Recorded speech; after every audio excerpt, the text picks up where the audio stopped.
জিভে জল আনার মতন একটা রেসিপি তোমাদের সঙ্গে শেয়ার করছি। স্যান্ডউইচ বলতে পারো, আটার স্যান্ডউইচ। যে আটাটা দিয়ে আমরা রুটি করি সেই আটা দিয়ে আমি স্যান্ডউইচ বানাইছি। এতটা মচমচে হয়েছে, ভিতরটা এতটা পুরে ঠাসা এবং সফট, উপরটা মচমচে, ভিতরে কিন্তু সফট। তো কিভাবে বানাচ্ছি প্রথম থেকে ভিডিওটা দেখতে থাকো। এবং এইখানে কিন্তু তেলে যে ভাজা হয়েছে মচমচে তা কিন্তু নয়, 1 চামচ তেল দিয়ে এতগুলো স্যান্ডউইচ হয়েছে, মানে বুঝতে পারছো, 1 টেবিল চামচ দিয়ে। আর ভিতরটা প্রোটিনে ভরপুর, প্রোটিন ভিটামিন সব কিছুই রয়েছে। তো দেখো উপরের লেয়ারটা যেটা রয়েছে স্যান্ডউইচে, দেখো আটার যে রুটির যে লেয়ার যেরকম থাকে পাতলা সেরকমভাবে লেয়ারটা রয়েছে। আর ভিতরটা দেখো কতটা পুরে ঠাসা। এবং এটা তোমরা চায়ের সঙ্গেও খেতে পারো। বিকেলে ধরো বৃষ্টি হচ্ছে এখন, ধরো বৃষ্টি চায়ের সঙ্গে খুব ভালো লাগে খেতে।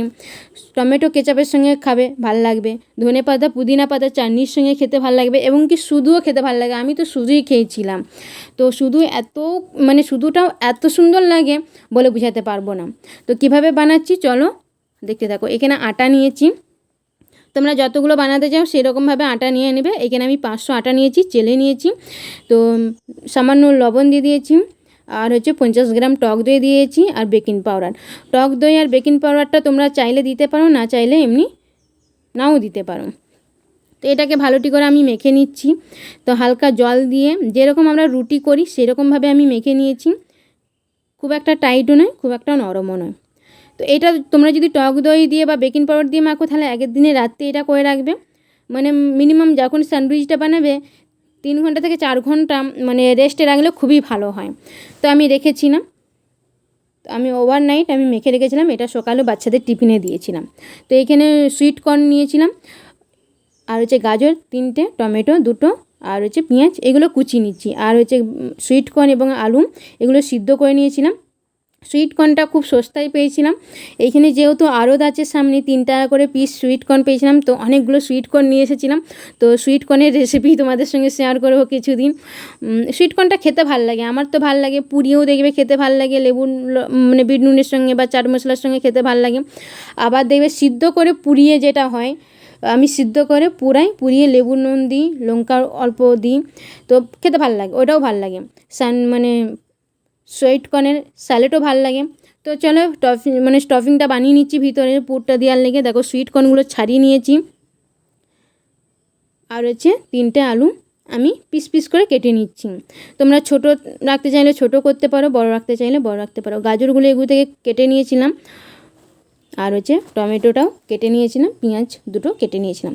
এগুলো ভালোটি করে আমি মিক্স করে দিচ্ছি। মিক্স করে নেওয়ার পর এখানে কি করেছি, আমি গন্ধরাজ লেবু অ্যাড করেছি। যেহেতু আমার কাছে গন্ধরাজ লেবু ছিল, এটা গাছের লেবু, তো হয়েছিল একটাই ছিল, আর নেই গন্ধরাজ লেবু, তো ওইটা আমি হাফটা দিয়েছি। গন্ধরাজ লেবু দেখবে সেন্টটা খুব সুন্দর ভাল লাগে, তো ওই হিসাবে আমি দিয়েছি। আর ভিতরটা টক ঝাল নুন থাকলে স্টফিংটা কি সুন্দর হয় না, ভালো লেগে খেতে দেবে।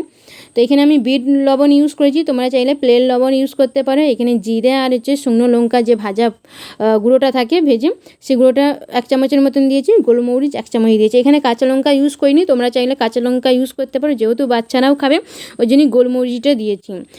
আর এটা ভালোটি করে মিক্স করে নিচ্ছি আমি। আর তোমাদের কাছে যদি মানে লেবু যদি থাকে অবশ্যই লেবু দিবে, আর যদি না থাকে টমেটো কেচাপ দিয়ে দেবে এখানে স্টাফিংটা। তো আমি খেয়ে দেখলাম যে পরিমাণটা একটু ঝালটা একটু কম হয়েছে, আর জিরে ভাজাটা একটু কম লাগছে, তো আমি আবার 1 চামচ দিয়ে দিলাম। এখানে তোমরা জিরে ভাজা বা শুকনো লঙ্কা ভাজাটা করতে পারলে খুবই ভালো, আর নাহলে তোমরা বাইরে থেকে চাট মশলা নিয়ে এসে করে দেবেন। চাট মশলাটা দিলে আলাদা ওর স্বাদ হবে, আবার জিরে আর শুকনো লঙ্কার স্বাদটা কিন্তু আলাদা হবে, দুটোর স্বাদ আলাদাই হয়। তো আমি এরকমভাবে যেগুলো আটাটা মেখে রেখেছিলাম সেগুলো লেচি কেটে নিয়েছি, রুটির থেকে একটু সামান্য বড় করতে হবে। তো এটা তোমরা 2টো প্রসেসে করতে পারো, চাকতি বেলুনও বেলে নিতে পারো, বা থালার মধ্যে দিয়ে এরকম হাতে তেল মেখে নিয়ে একটু, যেহেতু এখানে তেল দেওয়া ছিল না ময়ান হিসাবে, তো আমি অল্প তেল দিচ্ছিলাম, কেননা থালার মধ্যে চিপে যাচ্ছিলো বলে, চিটে যাচ্ছিলো বলে, তার লেগে আমি তেলটা দিয়েছিলাম।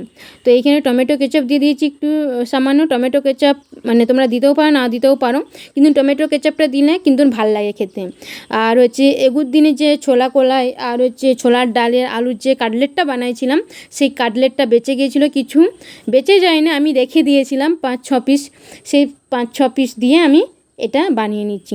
আর উপরে দিয়ে দিয়েছি চিজ আর স্টফিংটা দিয়ে দিয়েছি আর একটু টমেটো সস দিয়ে দিয়েছি। দিয়ে যেমন মোমো করে যেমন মুখটা সিল করে সেরকমভাবে সিল করে নিয়েছি। আর এটা একটু হাতে করে সামান্য তেল দিয়ে দিয়েছি। তেল দেওয়ার পর কেমন হচ্ছে, এইখানে তেল ইউজ করিনি, এটা মানে স্টিমে সিদ্ধ হতে দেবো। তো দেখি পেয়েছো 3টে আমি করে নিয়েছি। 3টে করে নিয়ে সিদ্ধ করতে দিয়েছিলাম। আবার একটা ব্যাচ রেডি করে নিয়েছিলাম, রেডি করে আবার 3টে দিয়ে দিয়েছিলাম। তো 3টে দিয়ে দেওয়ার পর আবার তোমাদেরকে দেখাচ্ছি। তোমরা এইভাবে প্লেন করতে পারো, যেহেতু আমার বাচ্চারা ক্যারি পাতা এবং তিল খেতে পছন্দ করে না, তো ওদেরটা প্লেন দিয়েছিলাম। এটা একটু ঠান্ডা হয়ে যাবার পর তোমরা তুলে নিবে, অনায়াসে কিন্তু উঠে যাবে। দেখো এরকমভাবেও করতে পারো তোমরা। চাকতি বেলুনে তেল মাখিয়ে নিয়েছি। আটার যে ডোটা আমি করে রেখেছিলাম সেটা আমি বেলে নিচ্ছি। আর হচ্ছে আমার গাছের ক্যারি পাতা এত সুন্দর হয়েছে, খুব সুন্দর হয়েছে। হাতে লাগানো, দেখো হাতে লাগানো এবং ঘরের তৈরি জিনিস ওর মতন কোনো স্বাদই কিছু হয় না, তাই নয় কি? এটা ঘরের চাষেরও তিল, মানে যেহেতু আমাদের গ্রামের দিকে বাড়ি, আমাকে মা সব কিছুই পাঠায় দিয়ে। আমরা বাইরে থাকলে তিলটা অ্যাভেলেবেল খেতে পাই। তো মা যখন আসে তখন দিয়ে যায়, বা আমি যখন যাই মা ছুলে রাখে, আমি নিয়ে আসি। তো তিল অল্প দিয়ে দিয়েছি আর ক্যারি পাতা দিয়ে দিয়েছি। দিয়ে ভালোটি করে আমি এটা দিয়ে দিচ্ছি। দিয়ে এর মধ্যে টমেটো সসের স্টফিং দিয়েছি, আর হচ্ছে টমেটো সসের কেচাপটা দিয়ে দিয়েছি, আর হচ্ছে যে স্টফিংটা করে রেখেছিলাম সুইট কর্ন, গাজর, আলু দিয়ে যেটা স্টফিংটা করে রেখেছিলাম সেটা আমি দিয়ে দেবো। আর সঙ্গে কাটলেটটা আমি দিয়ে চিজ গ্রেট করে নিচ্ছি। তোমরা চাইলে হাতে ভেঙেও দিতে পারো বা গ্রেটও করে নিতে পারো। চিজ খাওয়াটা মানে ভালো, কিন্তু তোমাদের হাতে থাকলে দিতে পারো, বা চিজের জায়গায় পনিরও দিতে পারো, বা দেওয়ারও কোনো কিছু দরকার নেই। তোমরা হচ্ছে স্কিপও করতে পারো এটা, বা এই জায়গায় পনিরও দিতে পারো। আবার এই জায়গায় জানো তো চিকেন দিলেও খুব ভালো হয়। এই কাটলেটটা সরিয়ে তখন চিকেন দিয়ে দেবে, খুব সুন্দর হবে। আমি চিকেনেরটাও করেছিলাম, খুব ভালো খেতে হয়েছিল। এটা আলাদা রকম স্বাদ, চিকেনেরটা আলাদা রকম স্বাদ, আবার এর সঙ্গে ডিম দিয়েছিলাম, ডিমেরটাও আলাদা রকম স্বাদ। মানে সবগুলোই আমি ট্রাই করেছি। তোমাদের সঙ্গে এক একদিন করে রেসিপিগুলো শেয়ার করবো। চিকেনটাও কিন্তু খুব সুন্দর খেতে হয়, তোমরা করে দেখবে। তো ক্যারি পাতাগুলো দেখো কতটা সবুজ এবং তাজা, দেখো যেহেতু সঙ্গে সঙ্গে তুলা এবং গাছের কুচি কুচি হয়েছে, খুব সুন্দর গজাইছে। আর উপর থেকে তিল দিচ্ছি, দেখতে কিন্তু ব্যাপক লাগছে। তো তার ফলে হচ্ছে খেতেও কিন্তু খুব সুন্দর হয়েছিল। অল্প সামান্য তেল দিয়ে এটাকেও বেলে নিচ্ছি। বেলে নিয়ে ভিতরে সবগুলো দিয়ে মোমোর মতন শেপ দিয়ে আমি স্টিম হতে দেবো। তো প্রসেসটা দেখতে থাকুন তোমরা। আর হচ্ছে কাটলেটটা তোমরা চাইলে গোটা দিতে পারো বা ভেঙেও দিতে পারো। আর কে কোথা থেকে দেখছো অবশ্যই কমেন্টের মাধ্যমে জানাবে। আর হচ্ছে যারা ইউটিউব থেকে দেখছো অবশ্যই ইউটিউবটাকে সাবস্ক্রাইব করে রাখো, কেননা নতুন নতুন ভিডিও পেতে অবশ্যই সাবস্ক্রাইব করে রাখো। কেননা হচ্ছে সাবস্ক্রাইব না করে রাখলে কী বলো তো, পরবর্তী যখন ভিডিওগুলো আপলোড করবো তখন তোমাদের কাছে হয়তো নাও পৌঁছাতে পারে। সাবস্ক্রাইব করে বেল আইকনটি বাজিয়ে রাখলে তোমাদের কাছে নোটিফিকেশানটা চলে যাবে, তোমরা কিন্তু অনায়াসে দেখতে পাবে। আর যারা ফেসবুক থেকে দেখছো অবশ্যই ফেসবুকের পেজটাকে ফলো করে রাখো।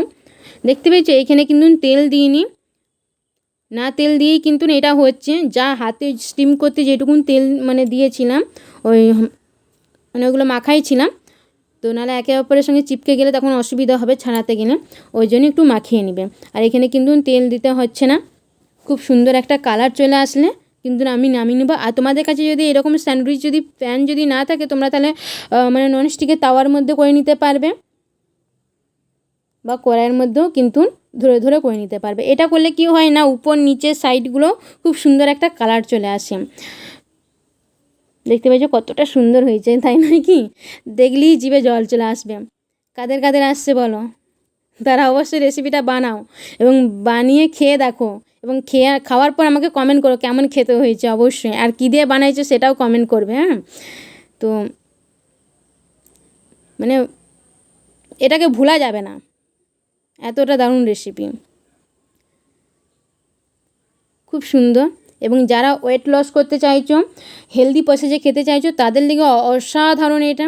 আর যারা ওয়েট লস করতে চাইছো না, নতুন নতুন ইউনিক রেসিপি খুঁজছো, তাদের লিগেও অসাধারণ। মানে যেই খাবে সেই কিন্তু তারই মুখ কিন্তু লেগে থাকবে এই রেসিপিটা। তো ঝটপট বানিয়ে নাও। তোমাদের সঙ্গে ভিডিওটা শেয়ার করে দিলাম। তো এইখানেই ভিডিওটা শেষ করবো আমি। ওকে, বাই বাই।